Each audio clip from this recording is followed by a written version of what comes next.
ये तुम्हारा कैसा भगवान है जो बीमार पड़ जाता है, बुखार हो जाता है उसको? ये प्रश्न मुझे पूछा किसी ने एयरपोर्ट पे। तो बॉस, जब तुम बीमार पड़ते हो, जब तुम्हें टाइफॉइड, मलेरिया, डेंगू या कोई बीमारी होती है, बुखार होता है, आज तक उस बीमारी ने आपको नोटिस दिया कि मैं इस तारीख को, इस महीने तुम्हारे पास आऊंगी या आऊंगा?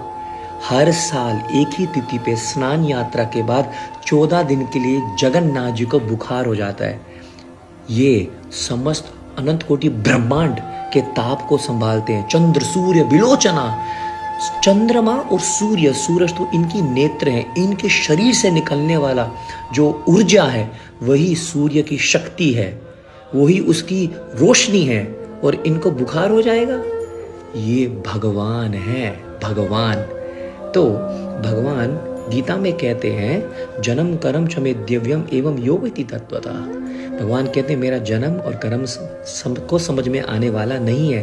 अवजानन्ति मां मूढ़ा मनुष्यं तन्मश्रुत परम भावम अजानन्तो मम भूत महेश्वर। भगवद गीता 9.11। मूर्ख लोग हैं जो मेरे को साधारण समझते हैं कि जैसा हमारा शरीर है ऐसे भगवान का शरीर है। भगवान सच्चिद आनंद है। ये तो भगवान की लीला है। आ जाएगा किसी ना किसी दिन समझ में, अगर आप जय जगन्नाथ बोलोगे। GKD share now.